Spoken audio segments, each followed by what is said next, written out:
Okay, hello everyone, and welcome to today's webinar on the causes and consequences of the ongoing clashes between Armenia and Azerbaijan over the territory of Nagorno-Karabakh. I'm Chris Lamont, an associate professor of international relations here at Tokyo International University, and I'll be moderating today's session. After the talk, there will be a question and answer session. And if you have any questions, you may enter them into the chat or raise your hand. Now, I would like to welcome our guest speaker, Dr. Agha Bayramov, who is a lecturer in the Department of International Relations and International Organization at the University of Groningen in the Netherlands. I first met Dr. Bayramov while Agha was completing his PhD, which he successfully defended earlier this year, entitled Constructive Competition or Destructive Conflict in the Caspian Sea Region. It is good to be able to see you again here, Agha. And it is also a pleasure to welcome you to talk to our students at Tokyo International University and also to the wider Tokyo International University community. And in particular, I'd like to thank you on behalf of our students of International Relations of Europe, who are grateful for you grateful to you for taking the time out of your busy schedule and morning over there in the Netherlands to join us today. So thank you very much, Agha. And with that, I would like to hand over the floor to you for your presentation.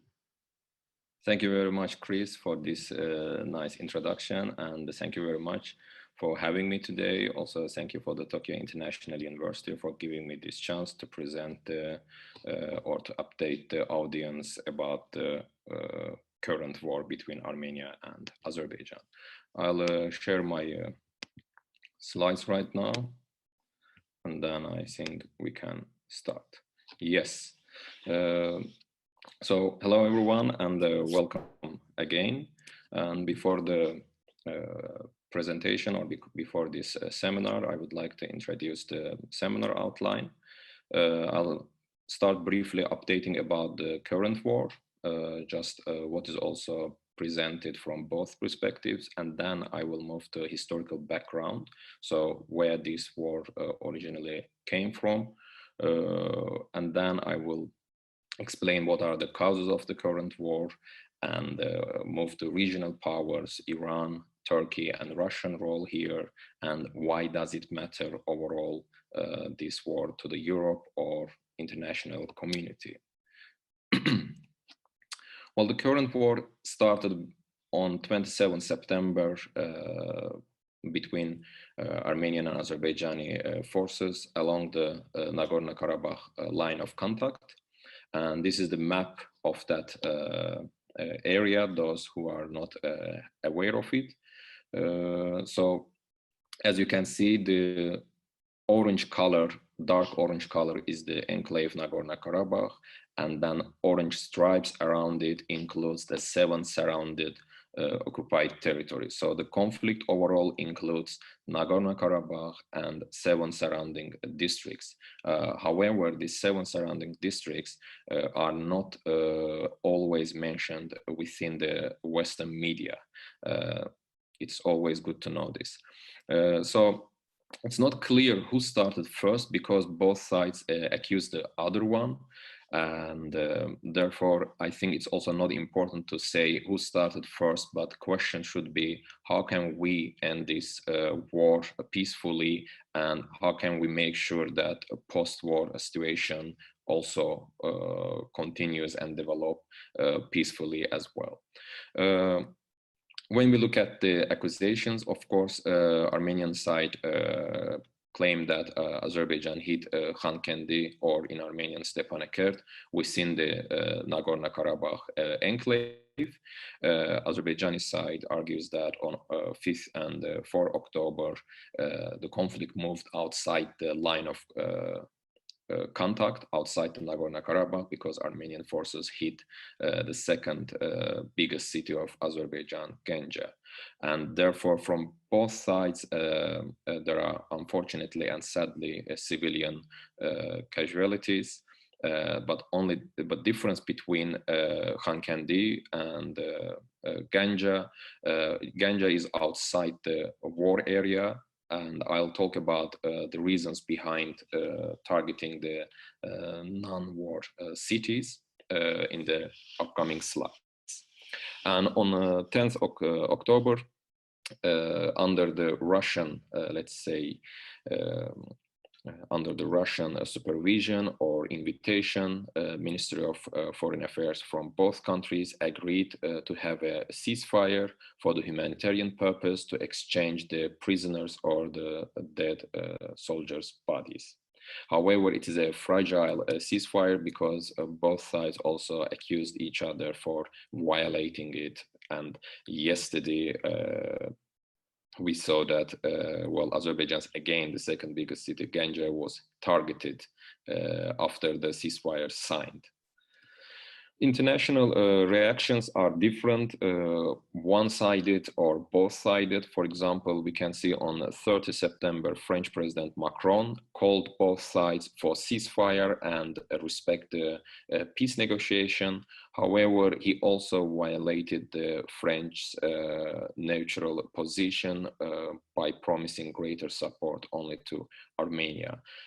It is not bad, but France is one of the co-chairs of Minsk Group. So Minsk Group co-chairs are United States, France, and Russia, and they cannot, they should keep their neutrality.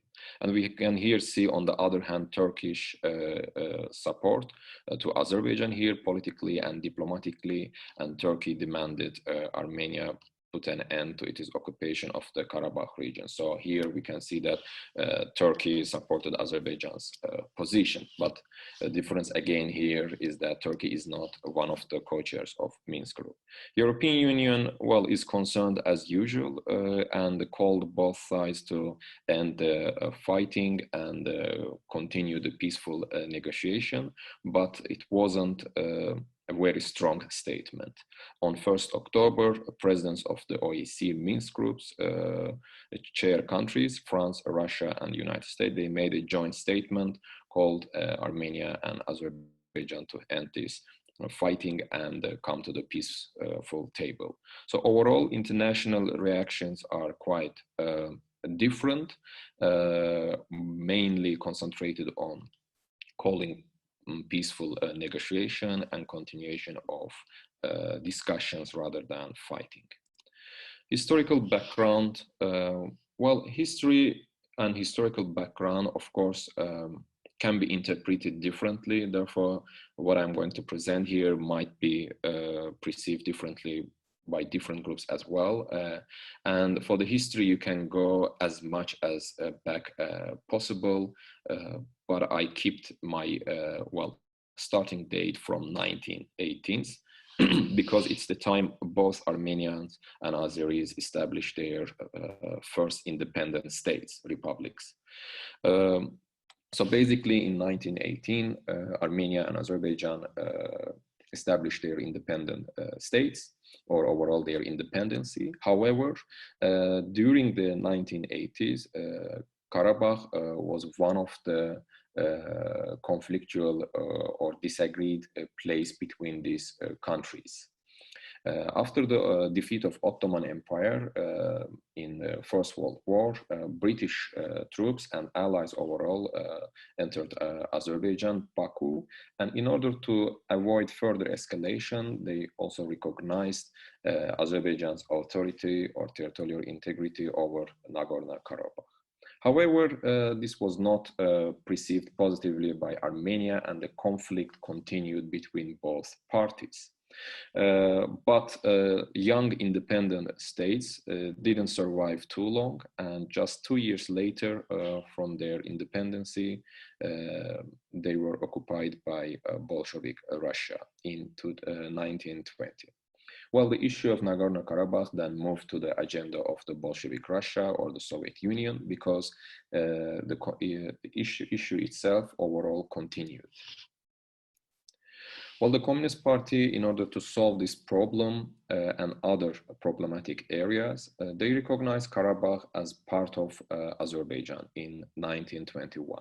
And in order to satisfy the ethnic Armenians living within the Karabakh territory, in 1923, they also established Karabakh Autonomous Oblast as an enclave within Azerbaijan. In this way, they also gave, to some extent, freedom for the Karabakh autonomy. Well, other disputed regions include here Zangezur, and in order to, well, divide it peacefully, they also recognize Zangezur as part of Armenia. So Karabakh as part of Azerbaijan and Zangezur is part of Armenia. That's how Bolsheviks tried to solve this problem. Well, once the Soviet rule fully established under the ideology, under the, let's say, persuasion or force, overall from 1923 onwards, this conflict tension decreased under the Soviet rule, and well, until 1980s. So overall, when we look at it, this 60, 70 years Soviet regime, during that time, of course, there were some protests from academics from the Armenian side to negotiate the decision and return of Karabakh to the Armenian side. However, it was mainly peacefully until the 1980s. 1980s is also the time when Soviet regime started to, let's say, get weak and weak in terms of ideology, in terms of internal stability, and also the political reforms made or created opportunity for the Karabakh movement. Well, Karabakh movement started in the late 1980s by the Armenian academics and community overall in both Stepanakert or Khankendi and Yerevan, demanding the transfer of the Karabakh region, which is largely led by the Karabakh community. During this time, demands were, okay, Armenians want a Karabakh region back to the Armenia. Well, it of course led to the clashes as well. First clash overall, first fighting, but in a small way, started in Chardaklı area within the Karabakh region.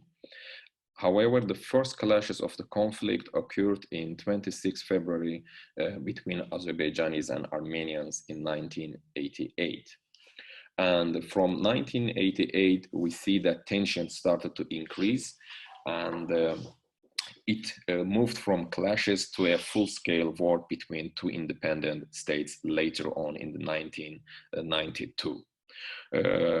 And overall, in the 1992, well, a war started between Azerbaijan and Armenia, but before it, in 1991 November, Nagorno-Karabakh Oblast held an independence referendum. Although 22% Azeri population of the region boycotted this referendum, but referendum results were turned out 99% in favor of independence. However, this independency hasn't been recognized by none of the UN member states, including Armenia itself. So even Armenia hasn't recognized the independence of the Nagorno-Karabakh. Well, in 1993, United Nations Security Council adopted 4 resolutions in order to call parties for ceasefire and recognize Azerbaijan's territorial integrity. I will not read those 4 resolutions, but these resolutions basically call withdrawal of Armenian forces from the occupied territories of Azerbaijan. And in May 1994, this conflict ended by signing the Bishkek Protocol, and from that one onwards, the OSCE Minsk Group under Russian Federation, France, and United States co-chair group, or Minsk Group, you can also call it Minsk Group, started peace negotiations between Azerbaijan and Armenian governments. Overall, the war costed, let's say, Azerbaijan, or ended with the loss of Nagorno-Karabakh and 7 surrounded districts. And these 7 surrounded districts are Agdam, Fizuli, Kubadlı, Laçın, Kalbajar, and Jabrail Zangilan. These are different because Nagorno-Karabakh, as it is also mentioned ethnically mixed. Majority is Armenian populated place, but 22% were Azeri populated place. However, the 7 surrounding districts are mainly Azerbaijani populated districts, according to the Soviet and also Western experts. Well, the Minsk Group started immediately after the war, and so far we have seen several peace suggestions. One of them is a step-by-step solution, another one is package solution, and common state solution. Well, I will not repeat all of these solutions because none of them have achieved any results, but one and the most important right now is the Madrid Principles. Madrid Principles introduced in 2007, and it marked a major achievement with regard to the establishing the basic principles for the peaceful resolution. And that time, United States took the leadership role to introduce or push the peace negotiation forward and to introduce these Madrid Principles. Well, Madrid Principles, unlike these 1990s resolution proposals, were aimed to substantive talks based on step-by-step agreement of the basic principles. So in other words, solving all the major problems via the peaceful agreement, and then implementing the agreement step by step. And other major issues will take a longer time, so allowing the conflict sides to establish trust, develop communication channels, and move beyond the enmity feeling. So these are the overall ideas of the Madrid Principles. And I also, here in the slides, I introduced the basic principles from the Madrid Agreement, or basically the Madrid Principles. So it was the idea to move peace agreement step by step. However, Madrid Principles also, and overall the peaceful negotiation got stalled with the geopolitical developments, for example, 2008 Russian-Georgian war, annexation of Crimea, and overall influenced the effectiveness of Minsk Group and relationship between the Minsk Group co-chairs. Because, Russian-Georgia war, Russia is one of the co-chairs, and the reaction from United States and other Western countries, including Europe, created a tension between them, and as a result, it decreased the effectiveness of diplomacy and increased the military status quo in the region. So basically, tension has started increase throughout this period. Well, overall, when you look at the 28 years Minsk Group negotiations, we can argue that Minsk Group played a messenger role rather than a peaceful negotiator role. Because overall, when we look at the history of the OSCE, they delivered message from Armenia to Azerbaijan or from Azerbaijan to Armenian side. So their basic role was being a messenger. Or if there was a negotiation, it happened behind closed doors. And this negotiation behind closed doors reminds me 19th century secret diplomacy within the Europe, where only high-level elites are invited, and only men, no women. So when you look at these negotiations, that also shows that Minsk Group, wasn't effective in terms of facilitating involvement of civil movements, societies, journalists, academics. So they were missing from these negotiations. Well, one of the main problem, I would say, or one of the main issue between Armenian and Azerbaijani government, and also between Armenian and Azerbaijani societies, is the different understanding of peace. We talk about peace within the media and academia, but one thing needs to be cleared. What kind of peace do they want? Well, the peace for Armenians, it means a status for Nagorno-Karabakh that excludes any relationship based on subordination to Baku. And Armenia wants guarantees of independent status of Nagorno-Karabakh before it engages any substantive concession. However, for Azerbaijan, peace means nothing less than a return of the 7, first of all, surrounding districts and effective control of the Nagorno-Karabakh. And Azerbaijan insists on phase settlement involving return of occupied territories and then return of internally displaced people within Azerbaijan back to those regions, and later on define the Nagorno-Karabakh's status. So there is a straightforward already definition or understanding of peace between two countries or two societies.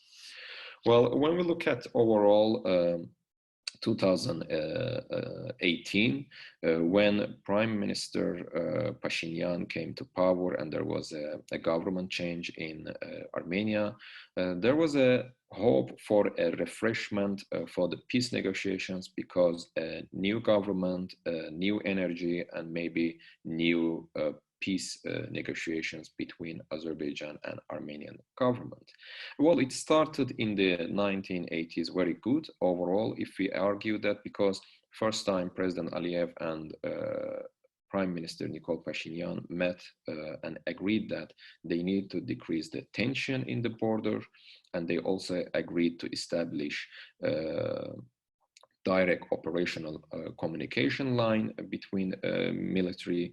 And when we look at 2018 statistics, we can see that ceasefire, let's say, violation decreased almost 20-25 per day based on the statistics, because before it was 160 violations of the ceasefire happened per day at times.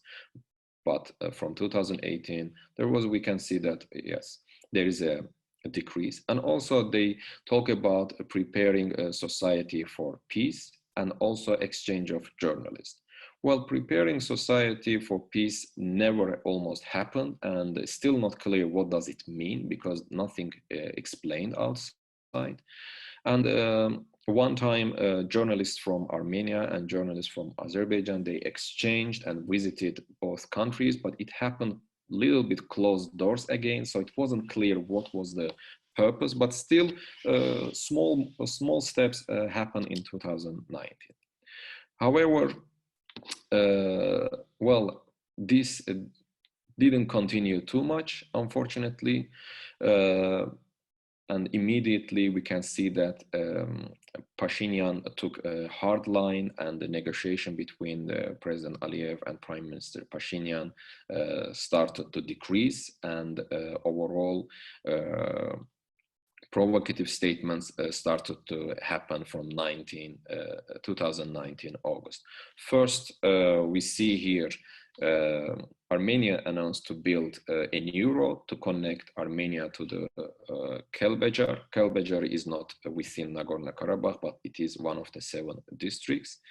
And this is going to be the 3rd road, and the Azerbaijani side said this is a provocation from our perspective.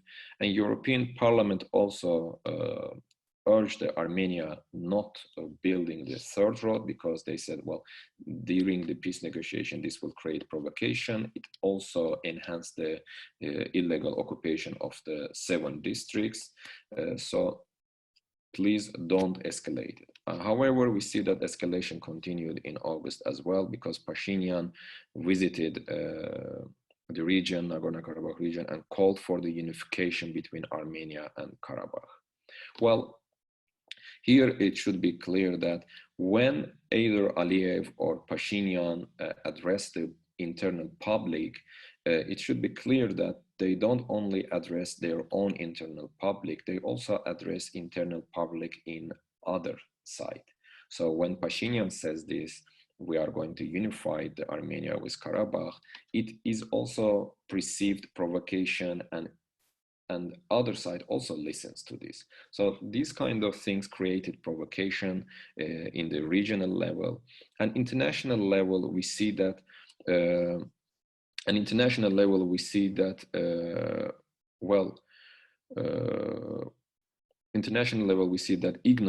ignorance of the European Union, Minsk Group Czech groups about the regional tension, because already today's war signs started 2019.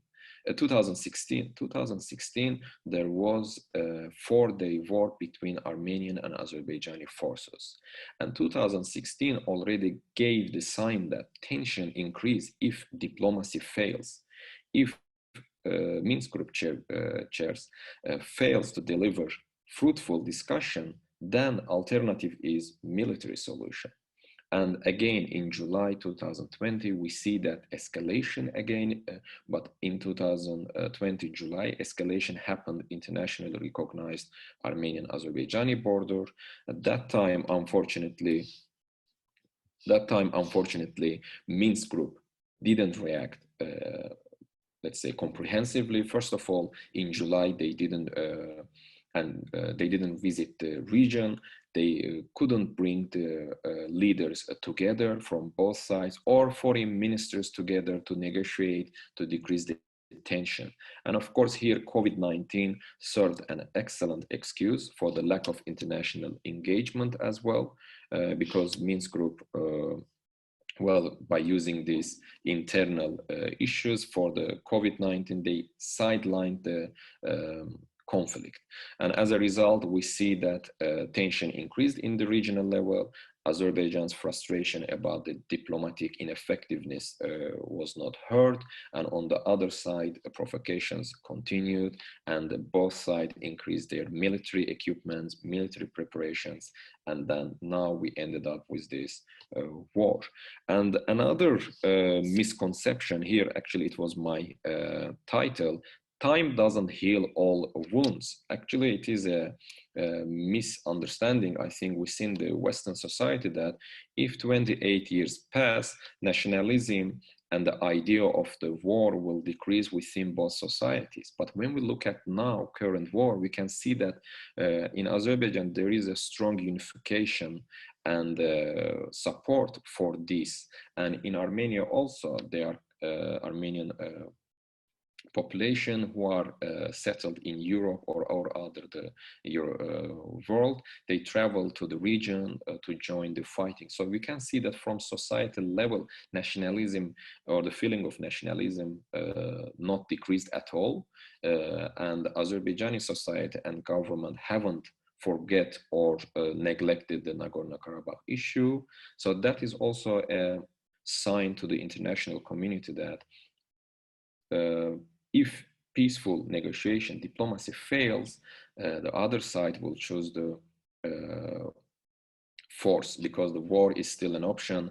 And when we look at 2016 and when we look at current war, we can see that war is an option, and it is of course not a wanted, not a preferred option. But when we compare 28 years ineffective peace and when we compare current war, it costs both sides a lot. But war is right now showing effective movement. At least when we look at the claims of Azerbaijan, we can see that even if they move 1 kilometer further, at least movement happens, and it gives the society both feelings. They taste negotiation and they taste war. And of course, this will create a challenge for the post-war period, because Minsk Group now, after the truce, after the peaceful negotiation restarted again, they need to show both societies that diplomacy is still effective, peaceful negotiation is still effective, and even effective, more effective than war. So therefore, these things need to be considered from the peace under the co-chair of the Minsk Group. And this is the graph of the clashes between Armenian and Azerbaijani forces. I made this graph based on in March 2008. And when we look at in March 2008 until now, we can see a significant increase every year or every 4 years between the clashes. And this increase unfortunately neglected, these signs unfortunately neglected by the international community, particularly the Minsk Group.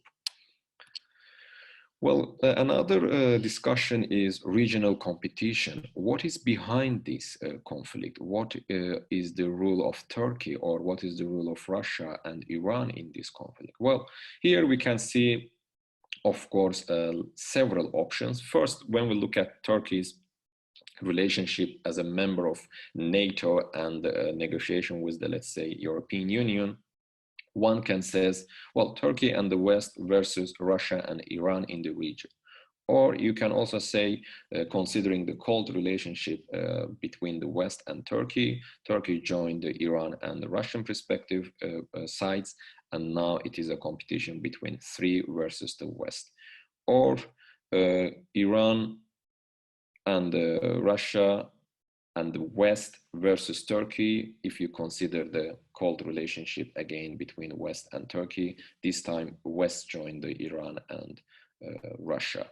But anyway, highlighting and exaggerating the role of regional powers, I would say undermining the role of local actors, because this is a war between Azerbaijan and Armenia, and some experts and journalists, especially in Western media, describe this as a proxy war.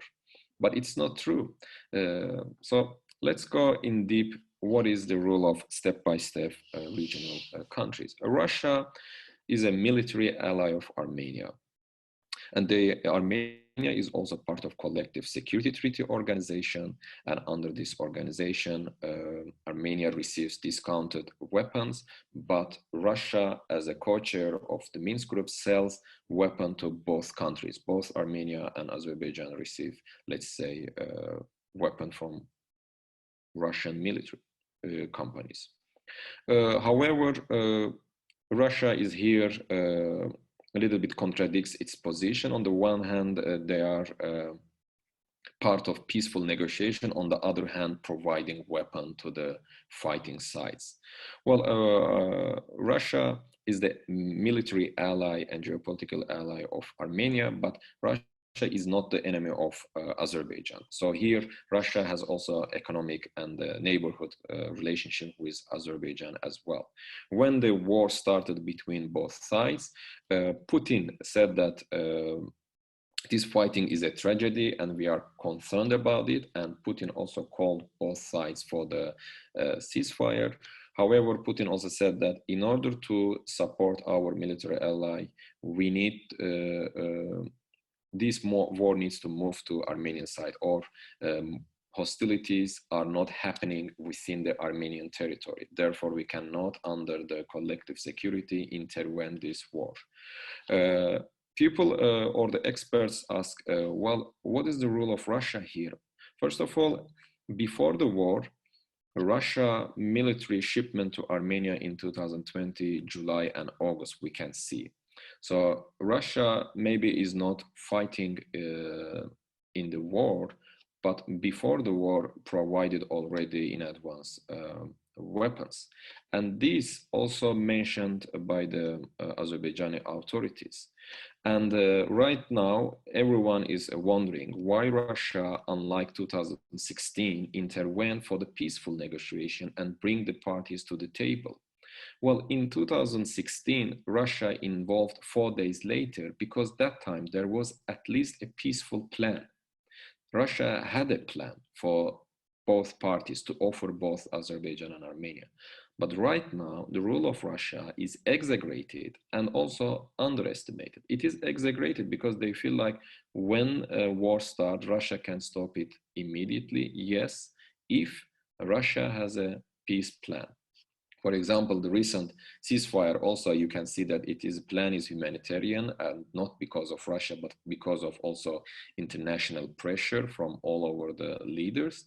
And if there is no plan following up, then it will be a fragile ceasefire and the conflict will start again in the future. Maybe not this month, maybe the next month, when the sides realize that, okay, peaceful negotiation is not happening either under Russia or the Minsk Group. And here the Turkey's role also. Turkey has been described as a new actor in the region, and the role of Turkey has been also exaggerated and underestimated. It is underestimated by the Western scholars and the Western media because, first of all, they personalize the Turkey with President Erdogan. When they talk about Turkey, they immediately talk about President Erdogan. But Turkish-Azerbaijani relations have a strong history as well. They neglect that part. And they describe that this war started because Turkey pushed Azerbaijan to start a war, but this is not true. It might be other way around. Azerbaijan here is also an actor, and Turkey expressed its diplomatic and political support, but this support is not new. This support is not established in 2020. It was there in the 1990s, and it is based on their brotherhood relationship, historical ties, and other geopolitical importance. So here, rule of Turkey is not new. Similar to Russia, Turkey was also in the region in the early 19th. For example, in the early 1990s, Turkey was the major preferred pathway by the Western countries, because we need to also see the conception of Turkey has also changed.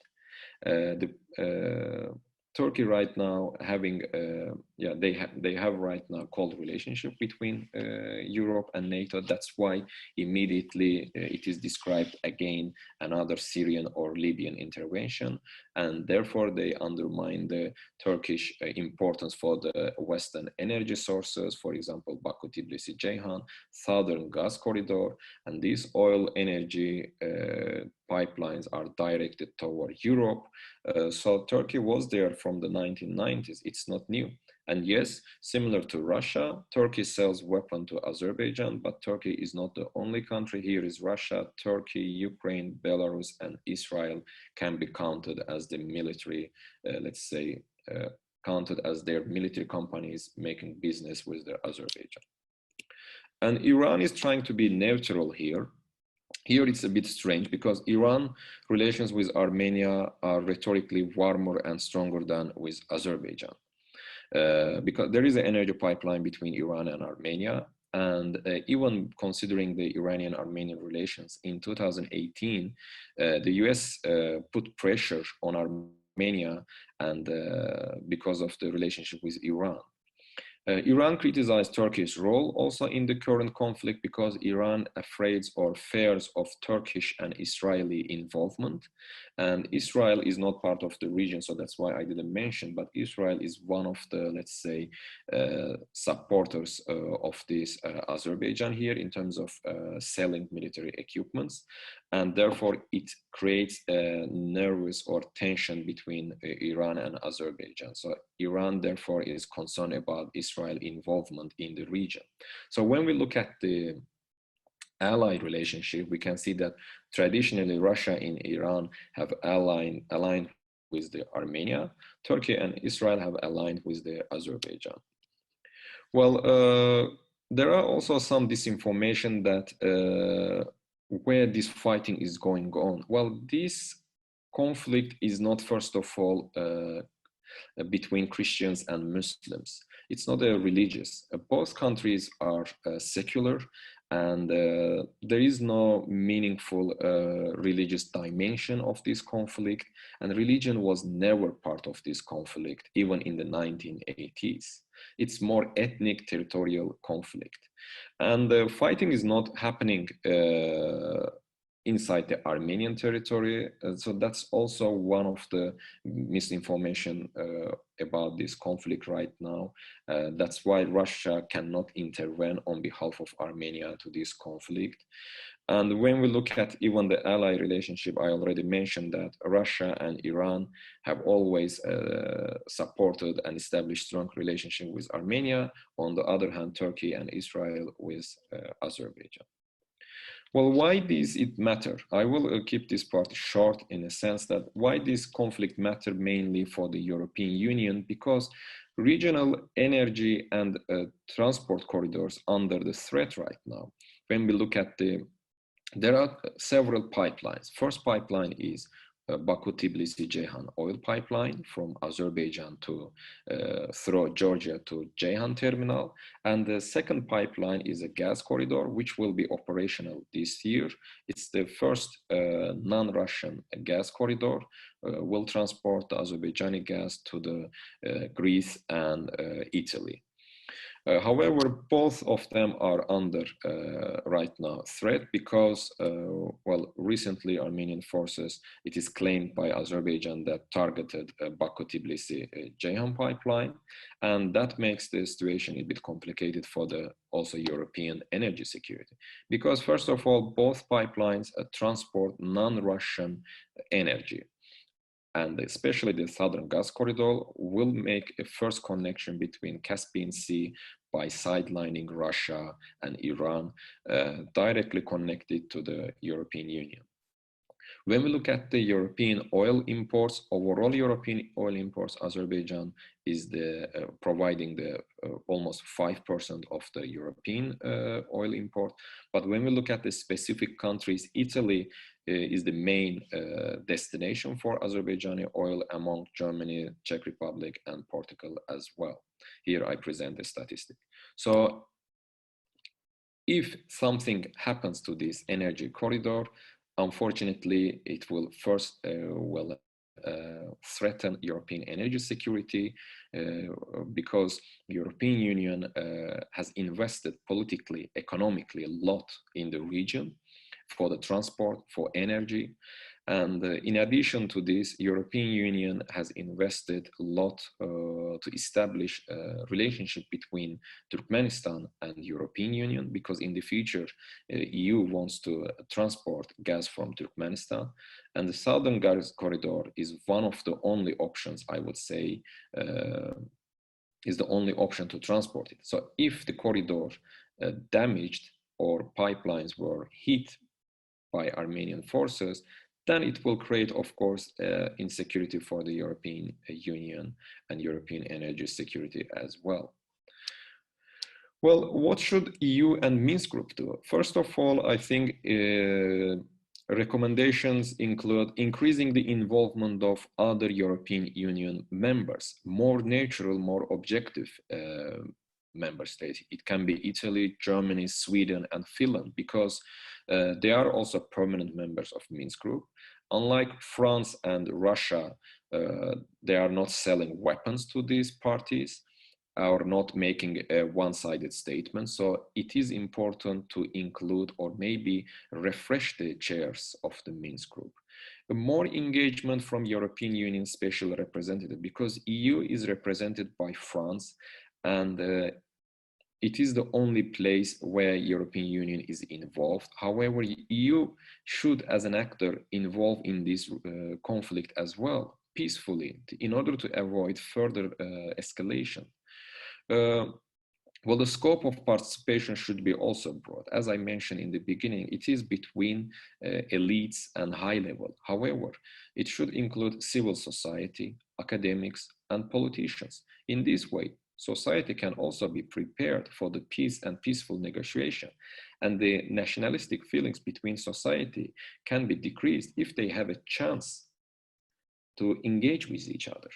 Well, currently, US administration is not involved, or they don't care about the region at all. They are busy with their own elections or other issues. And overall, from the time of Obama administration and Trump administration, this position has increased. They ignore the region. So US also should involve in a way they did 2007 to suggest or facilitate the Madrid Principles. Well, European Union should also avoid double standards here, according to the Azerbaijani government, because when we look at the conflict, Abkhazia is occupied, South Ossetia is also occupied, Crimea is occupied, but Karabakh conflict is called disputed. So European Union should also make one-sided, clear message to outside as well, because these conflicts are happening within the post-Soviet countries. Abkhazia is just next to the Georgia, South Ossetia also.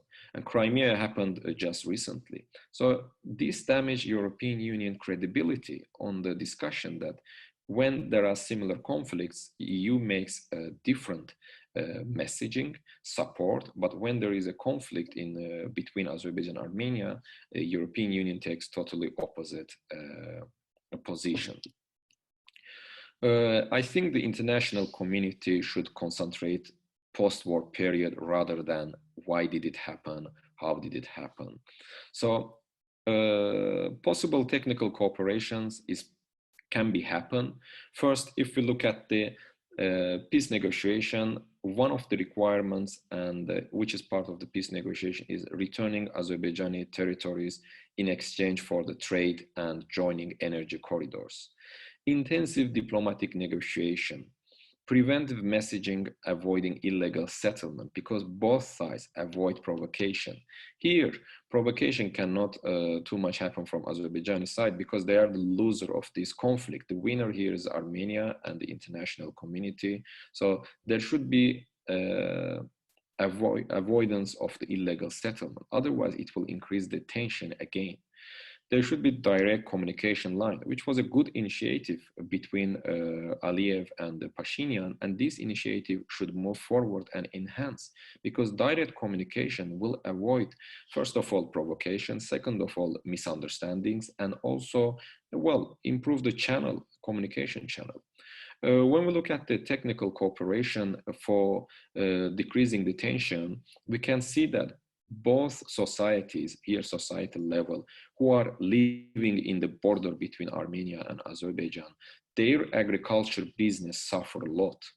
So we can start from agriculture after the negotiation intensify in order to create a goodwill, because water is one of the problems. Azerbaijani side is not receiving because it comes from the Armenian water supply networks.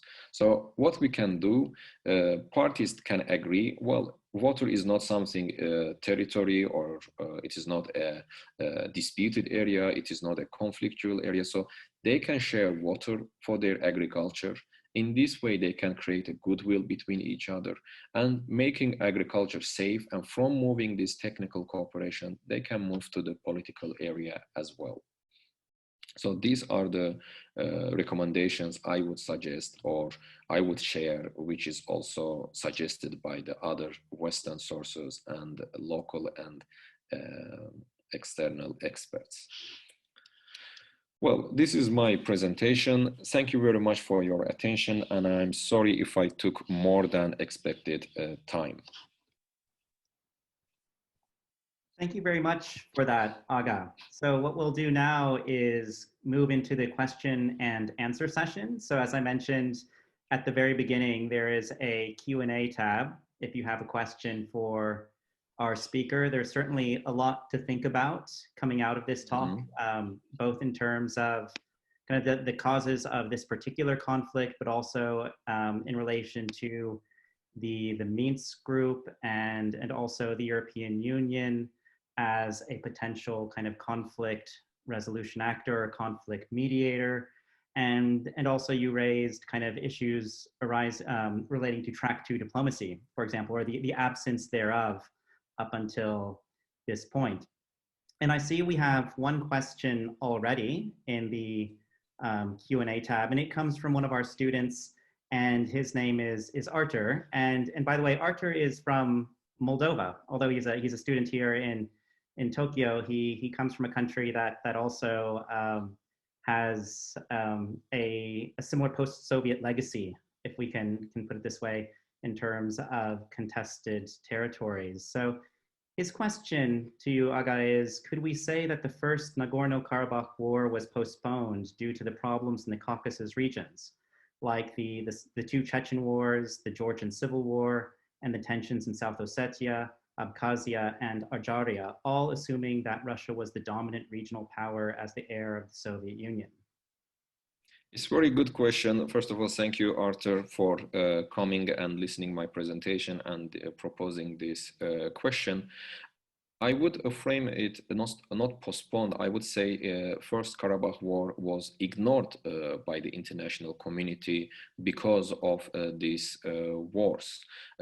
Because when we look at the early 1990s, because the war itself happened and it happened between two countries, so I wouldn't say it was postponed, but it was ignored and received less attention from the international community, including European Union, and besides the Minsk Group, not more attention paid this war. And of course, the reasons here, the collapse of the Soviet Union, a lot was going on within the European region as well. And not only in terms of the European, but when we look at the global issues, we can see that, well, there were a lot of, urgent issues in the African continent, maybe distracted the European attention. Within the Europe, Russia itself involved in the Chechnya, as you said.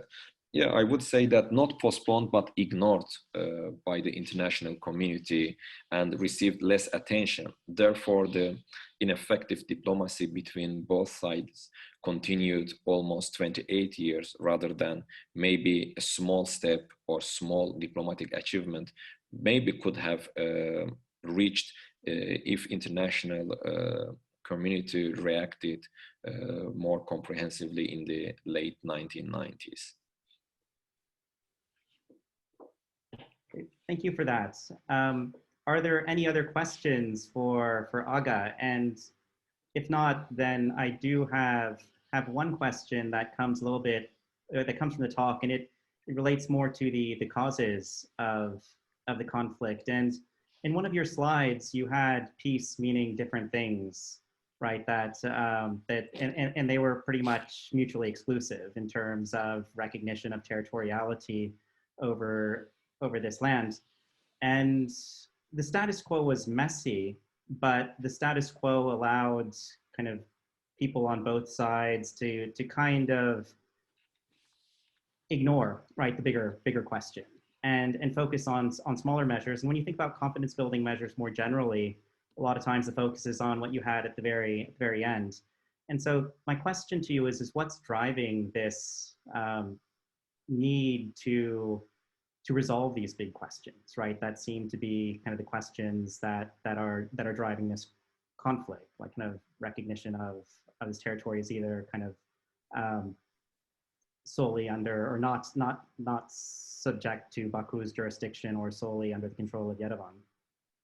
So why now? Yeah, I think it's a very good question, and the short answer for this is that both parties do not want to have a compromise.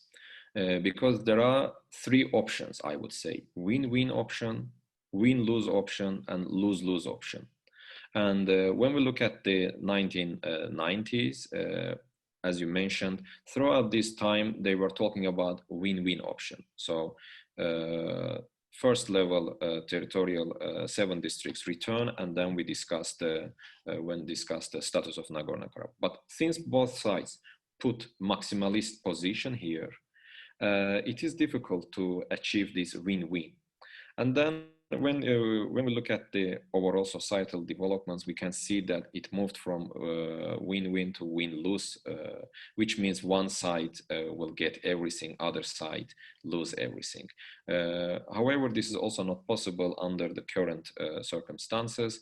And as Pashinyan government actually took more harder stance on this status quo, and they want, unlike actually other Armenian leaders, he wanted to involve the leadership of the Nagorno-Karabakh, let's say, as a third party, rather than it is a conflict between Armenia and Azerbaijan. So that also created a tension.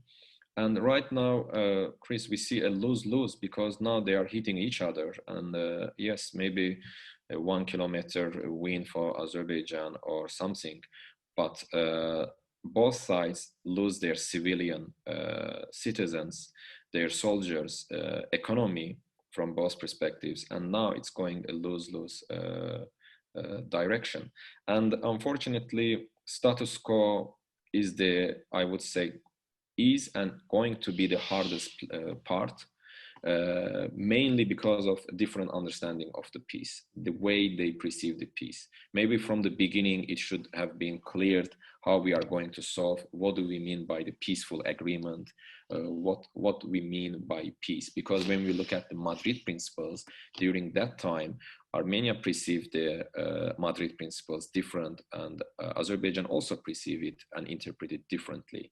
For Armenia, it was perceived like, okay, status will return to Armenia or full independence, but Azerbaijan perceive it, well, it is not, it's going to be negotiated in the long term. First, we are going to deal with the 7 surrounding districts. That's, I think, yeah, from the beginning of this peace negotiation. Thank you for that, Agha. I see we have another question, this time from one of my colleagues here at Tokyo International University, Professor Medli Ermima, who asks that you suggested that Turkey's role in the conflict is no different than previous. However, many have suggested that while Turkey's involvement is not new, it is qualitatively different. In particular, recent credible reports have documented Turkey's recruitment of Syrian mercenaries and their deployment in the current conflict. Some have gone as far to suggest that Turkey may even be the main driver behind the current conflagration. What are your thoughts on these reports? Very good question, and thank you very much actually for bringing it up. I didn't want to mention to take long time. I would say still first part of the answer, well, Turkish involvement and role here is for me still no different than previous years. And the involvement of the Syrian, so-called the Syrian mercenaries, I have seen those reports, I have seen those claims, but I haven't seen evidence here. There are a number of questions that I am a bit suspicious whether it is true or not. First, the Syrian mercenary news was spread by 2 Russian newspapers. Those 2 Russian newspapers were also active during the Crimea and the Georgian war and the US elections for spreading fake news. And later on, French president also mentioned this, and also other Western journalists also mentioned that there are movement of the Syrian mercenaries maybe in the region. But I haven't seen any proof of evidence too much on that, except a non-clear video, someone shouting Allahu Akbar there, and then, well, anyone can do it if you want to spread the fake news. And another thing is, Azerbaijan is not Arabic-speaking country. So this is a professional war between, and quite huge war between 2 countries. If you bring the Syrian mercenaries and you don't speak Arabic, how would you communicate with them? It is a new region. It is a complicated already war. If, let's imagine, a team of Syrian mercenaries is doing an operation, who will control them? Azerbaijan military forces do not speak Arabic. The fighting is happening between soldiers and they don't speak Arabic.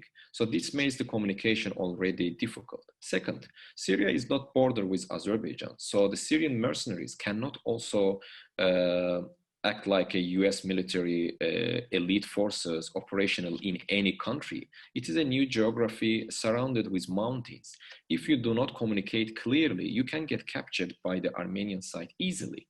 This will create already tension and make you as Azerbaijan, yes, undermine your position.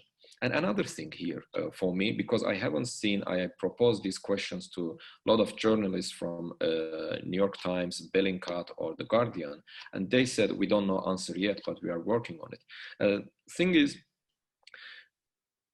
Armenian side and Azerbaijani side shared videos where you can see, unfortunately, dead soldiers. And both sides claim that more than 500 or 1,000 soldiers were killed. However, if there is a Syrian fighter, how come one of them was captured or killed by the Armenian forces? Because I have seen a lot of videos where they show names, uniforms, tags of the dead Azerbaijani soldiers and also Armenian soldiers as well. Right now they are exchanging the dead bodies, but zero Syrian forces. And the war is happening right now internal area. It's not anymore line of contact. There is no line of contact that you can argue, oh, they should for just standing from here to the other side, but almost a city war style war is going on. And it is impossible that these Syrian mercenaries are super elite forces. They manage to well, communicate without speaking Azerbaijani. They are super, I don't know, smart that manage their way back without knowing geography. And well, these are the questions I haven't found answer. And the Turkish rule, as I said, is too much personalized with Erdogan because it feels like Turkey pushed Azerbaijan to start a war, but it is other way around always. And when we look at the Minister of Foreign Affairs Turkey's speech, he always says, we will choose or support any option Azerbaijan go. That means if Azerbaijan today signed peaceful agreement, which they did, Turkey will say, yes, we support this. And if they do war, of course, because of their relationship, they will also support it. And the Turkish military exercises with Azerbaijani forces is also not new.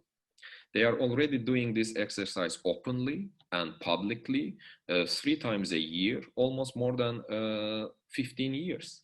So this makes me a little bit question that what is new here? And it is not also understandable for Azerbaijan that someone push you and you could start war, because in 2016, that time also Turkey politically supported Azerbaijan, but it was again started between Azerbaijan and Armenia. So I here highlight more the role of local actors, and the regional Russia, Turkey here is just there if it's needed. Thank you for that, Agha. And there's one other kind of follow-up to that Professor Mima has posed, and that's just simply as a social scientist, how would you code the situation in South Ossetia and Abkhazia? Would you do it the same way as you would the conflict in Nagorno-Karabakh, and why? I think you kind of touched on this question when you talked also about the European Union addressing these differently.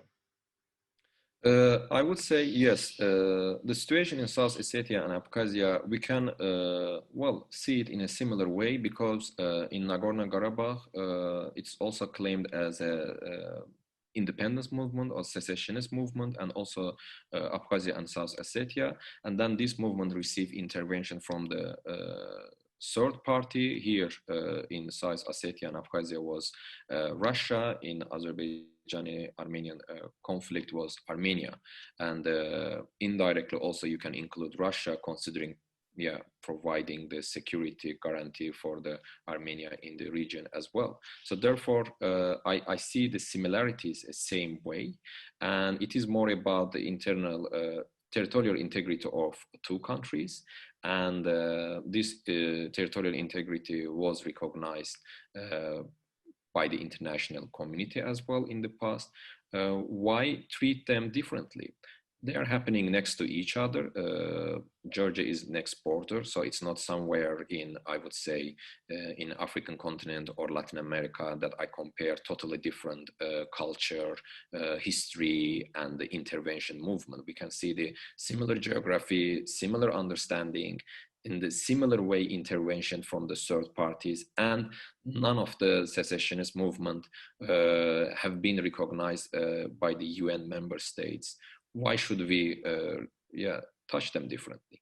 And the reports, yes, I would say this. I have a funny understanding of those reports, because when I look at the Guardian especially and the Twitter accounts, Chris, it's also funny to see this because the reports are like this. I've talked my neighbor in XYZ in Syria, and he confirmed that his neighbor is fighting in Azerbaijan. Or I've talked my 2 assets in Syria who was helping me, they confirmed Turkish involvement. Or I have talked to the dead person's wife in Syria, because they just received the dead body. First of all, when we look at the flights, everything, dead bodies of even Azerbaijani soldiers haven't been received. How come immediately Syrian soldiers' dead body received, even transport to Syria immediately? We see in the middle of war. So those are, yes, reports. When we look at even videos, we can see that somehow Syrian mercenaries were wearing border guard uniforms rather than Azerbaijani soldiers' uniform, which can create a confusion like in the middle, and which can make a remarkable sign for the Armenian forces that, well, these are the Syrian mercenaries, let's shoot them immediately. You know, like if you already distinguish uniforms, even in the field, this is also not understandable. So that is my suspicion. And well, I wouldn't undermine here intelligence from both sides, from Azerbaijan, from Armenia, from Turkey, from any country, Russia, works perfectly. And if I was an intelligence service, it's quite perfect idea to make those uniforms, let the Middle East look like Caucasian wear it, because we have also seen Armenian mercenaries from Libya, from Syria, from France, transported to Armenia for fighting their country. Well, and I would say, Chris, when I look at this camera, I also look like Syrian. I was in Groningen, never pretended to be Azerbaijani, because few times they said, are you from Afghanistan? Are you from Turkey? Are you from Morocco? Well, any guy with black hair, little bit mustache, me, looks like Iraqi, Syrian. So Armenians and Azerbaijanis are not totally different in terms of color, that one is blonde, one is dark hair, that you can easily make distinguish. You know, a few times I have seen in the restaurant Armenian guy. I said, are you from Azerbaijan? He said, no, from Armenia. I said, well, we look like each other, you know, and then we laughed and we moved on. So it is quite easy for intelligence service to spread this. And unfortunately, yes, Western sources buy this without questioning. And maybe I am wrong. Maybe Azerbaijan government is doing very stupid job and bringing this, but I need to see proof. I cannot believe I talk to my neighbor or a random video which is not clear sign that this is Middle East or Azerbaijan or somewhere else.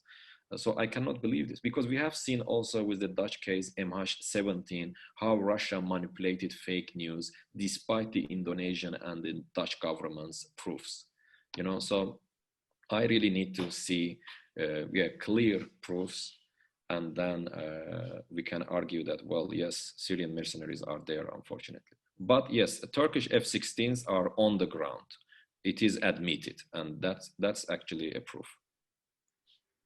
Thank you for that answer, Agha. And next we have a question from another colleague, Professor Akitoshi Miyashita, who is Dean of International Relations here at Tokyo International University. Okay, thank you, Chris, and thank you, Dr. Bayramov. It is our great pleasure to having you to TIU's Global Dialogue. Because the Central Asia, the former Soviet Union, that region is not my area of interest. I may be asking a lot of ignorant questions, but I have 3 questions after hearing your presentation. Number 1, is there any viable diplomatic settlement that would be acceptable to both sides? For example, you mentioned that the Armenians are occupying 7, surrounding districts. Should Armenians retreat or withdraw from the 7 districts in exchange for gaining some autonomy in, Nagorno-Karabakh, or any sort of a diplomatic peaceful solutions that would be acceptable to both sides? That's my first question. And the second question is, although you mentioned it is not likely, if the 2 sides, the Armenian and the Azerbaijan, went to a full-scale war, who is likely to win? That is to say, which side is more powerful militarily? And my third question is, if that kind of a large-scale war took place, I'm sure that the neighboring countries may have great incentive to intervene. Turkey most likely to come to support Azerbaijan. What would you say Russia will do, because they have the military, alliance with Armenia, but Russia also have a good relationship with Azerbaijan. How do you think that Russia would react? Thank you. Thank you so much for these questions, and they are really actually the points I always wanted to highlight. Well, the first question, I would say Madrid Principles haven't been publicly rejected by Armenia or Azerbaijan. So I would say Madrid Principles, they are the base line for the negotiation. And as you said, one of the requirements of Madrid Principles, returning of 7 districts in exchange for gaining some autonomy. And Azerbaijani government said, we are going to give full autonomy to the Nagorno-Karabakh enclave, and they will have their own, let's say, full support, but within the Azerbaijan. So they will gain autonomy, special autonomy, but referendum for gaining independence or something else, they wanted to do it later because they also want to gain societal relationship between Azerbaijanis and Armenians within the Karabakh. So diplomatic solution here, I would say Madrid Principle, because it moves step by step.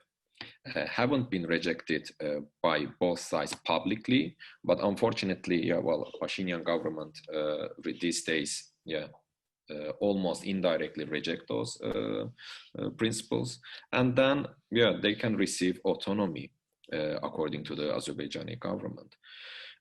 Second question, two sides right now is having the full-scale war, I would say. When we look at the military scale, who will win is difficult to say, honestly, because from both sides there are military losers. From both sides, there are, let's say, military costs. But when we look at so far Azerbaijan's claim in terms of liberated territories, we can see that Azerbaijani side so far within these 12 days claim to recapture several places back. Of course, it doesn't mean that if the conflict continues, how will it end up? Because in the beginning, maybe Azerbaijan is recapturing, but in the end, it can end up with the loss of more territory, maybe. We don't know yet. But Azerbaijan here has several weak points in terms of full-scale war. First of all, pipelines. They are the let's say, backbone of the economy. If Armenian forces hit oil and gas pipelines, well, it means the economy will collapse. And indirectly, in the long term, it can also. And recently, we have seen that Armenian forces is trying to launch missile strikes to the water electric station in Mingechevir, which is a very critical area, because if Armenia hits and destroys that electric station, it means end of the war for Azerbaijan, because 2 million people will stay underwater. That is a very important place and receive several attacks. If they manage to hit during the full-scale war, that is the side of the Azerbaijan will lose. From the Armenian side, when we look at the current war, we can see that first line and the second line of defense are broken. So it means internally, if there is not too much support from Armenian government directly inside the war, well, it will in the end cost the Armenian side end of the war. So that's my prognosis for the full-scale war. But yeah, you never know how will it end. A neighboring country's intervention, yes, this is very a good point. Indeed, already Iran, Russia, and Turkey mentioned directly if the war moves to the direction that they are not willing to see, they will intervene. For Iran, intervention will happen if they see Turkish-Israel involvement have increased in the region. Although Turkey and Israel, they don't have also good relationship, but Azerbaijan is the place where they can agree because they have a strong relationship there. And Iran is not big fan of Israel in the region. And Iran can intervene on behalf of maybe Armenia, or there can be a division because inside the Iran, there is also Azerbaijani population, almost like 25 million. But I might be wrong in terms of number, but quite a big. In terms of Turkey, well, I think they already mentioned that they will intervene if third parties involved in this war on behalf of Azerbaijan. And there is also agreement between Azerbaijan and Turkey, not for the whole country, but for the one enclave is Nakhchivan. Any attack for that area might increase the tension between Turkey and third countries. A Russian intervention is also likely, but I would say it needs under the international law, Azerbaijan needs to hit Armenia directly. But Putin said already that this war is happening not within the Armenian territory. But Armenia is trying to hit constantly outside cities within Azerbaijan to provoke the same behavior back. So if they hit, let's say, constantly certain areas, they expect Azerbaijan will get provoked and hit back directly Armenian territory. And Armenia and Russia, they have, first of all, military pact, and second of all, collective security treaty, which is similar to NATO and Article 5. If there is an attack to Armenia, they will intervene. But Azerbaijan is not enemy of Russia. They have a strong economic relations as well. So Russian direct military intervention means Azerbaijan can turn out to be like a second Georgia in the region and move more or more than full percent, let's say, direction towards the West and Turkey, which will undermine Russian interest in the region. So I don't think Russia will consider to lose Azerbaijan. Well, depends on the full-scale war, of course, in the region, and see another Turkish involvement there. So these are my answers for your questions.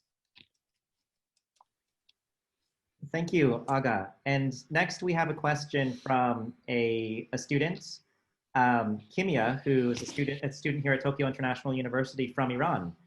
And Kimia asks, actually, as Iran is supporting the side which is mostly kind of covered by Christians, while the other side is Muslim Azerbaijan, which makes more sense for Azerbaijan to be supported by Iran, while is there any bilateral connection or special benefit for Iran and Russia to support Armenia rather than the other side?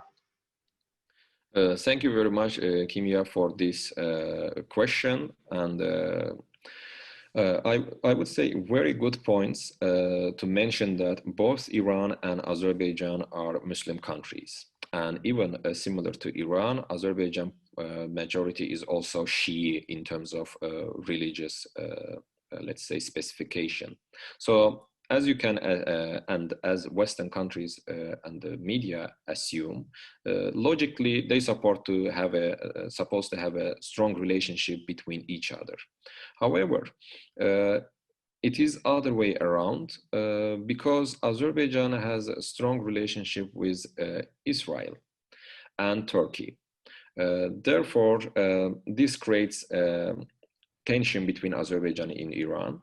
And in return, Iran picked to support the Armenian side in this war. And another thing is disagreement between Azerbaijan and Iran over several things. For example, Iran is one of the ex-colonial power in the region. So similar to Russia, as an independent country, Azerbaijan also would not like to have an influence of Iran or Russia in the region. So they need to have a balance, these regional powers. And the balance is alternative relationship with Turkey or Israel.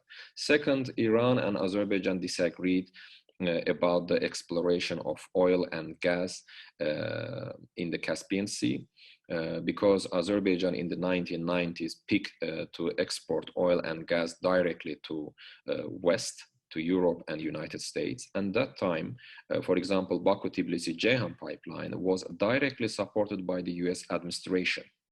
And US administration pushed to sideline Iran and Russia. Otherwise, throughout this period, when we look at the international developments, Iran has been under the US sanctions, or they always have the problem. So US companies would not involve if Azerbaijan allowed to the Iran involved in the US-backed project. Second, Russia is also under sanctions of European Union or United States. And to build pipelines, you need to have financial support from the West mainly. And by sidelining Iran, is already a kind of tension. There was already tension between Azerbaijan and Iran for the energy. Division of the Caspian Sea is also another tension that they disagreed almost 30 years. Iran wanted to divide it different than Azerbaijan, so that also created again tension between these countries, and therefore Azerbaijan picked to balance Iran's political, economic, and military influence in the region by making ally relationship with other countries.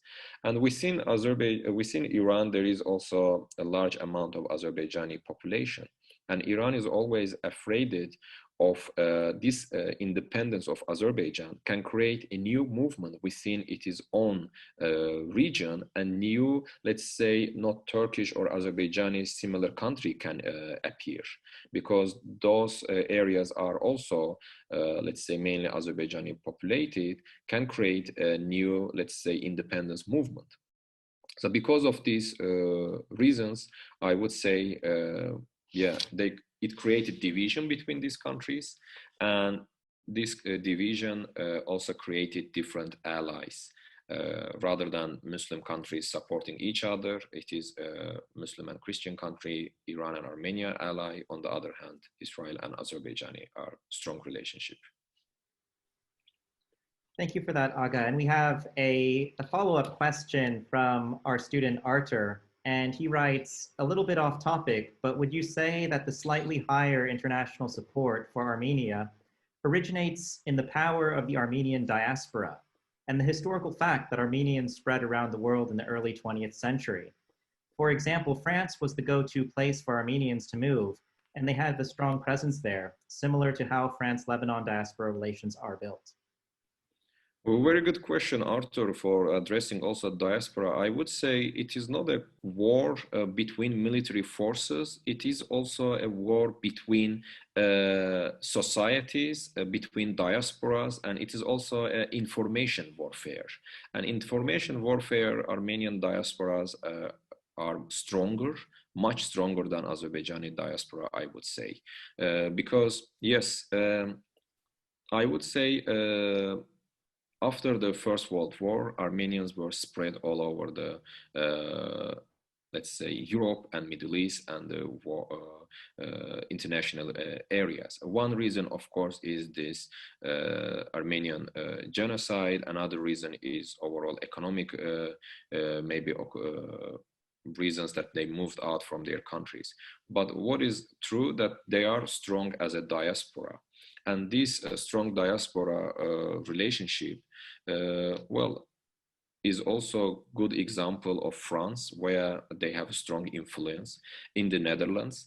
And we need here include here religion in a sense of voting system, because when we look at the European countries, those who supported Armenian positions are Christian Democrats or Christian Union parties. For example, in the Netherlands, Christian Union and Christian Democrats, also same in France as well, they receive majority of their votings from Armenian population or Armenian diaspora.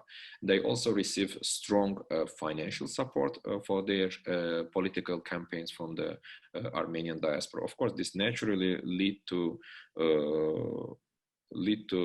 strong Armenian diaspora outside.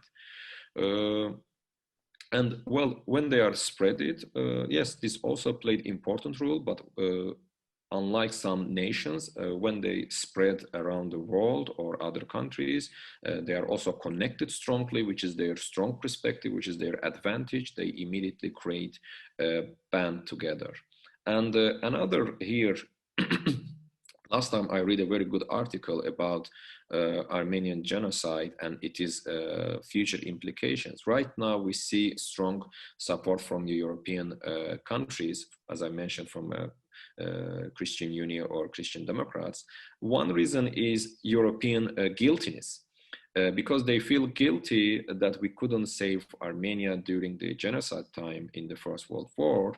So that guiltiness create this kind of political support right now. So that was the author's argument, not mine, but that was the author's argument, that this diaspora plays important role. Yes, famous people, we can see, well, Kim Kardashian already is collecting money, and more than 70 million, and that says already a lot about their strong lobby power also within the United States among the Republicans and Democrats. Thank you for that, Agha. And I think we're coming into our last 5 minutes here, and the last two questions are somewhat related. So we have a student from Sweden's asking about the fear of escalation into a larger war that would affect a lot of allied countries. So do you think there's a fear of this war escalating? And also one of our students here at TIU, Kazi, a student from Bangladesh, asks or points out that Pakistan's military forces chief has said that Pakistan fully supports Azerbaijan's position on Nagorno-Karabakh. Will any direct military support from Pakistan be possible in the future? Well, these are the really related questions, so I will try to answer together. First, Pakistan, yes, is one of the countries I would say supports here Azerbaijan's direct position, but I don't expect any military involvement of Pakistan in the conflict. First, because of the transport and well, relocation of the forces.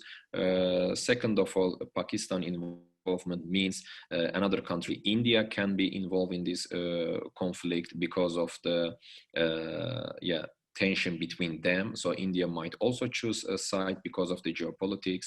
So therefore, I don't expect direct military involvement of Pakistani forces.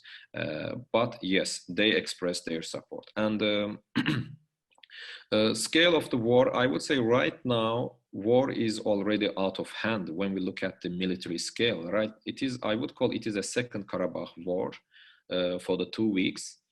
And I don't expect it will happen like a Libyan or a Syrian war style that Russia, Iran, and Turkish supported groups are going to start a proxy wars with each other because everyone has their interest to avoid escalation of the scale. I don't think Russia is happy even with the war and it gets out of hand. I would say Russia, Turkey, Iran would involve in the region in order to avoid the escalation. Because, well, escalation means new migration issue for Iran, Russia. So this is not good. Escalation also means threatening of economic interest of the both countries, as I said, transport, energy resources, trade relations.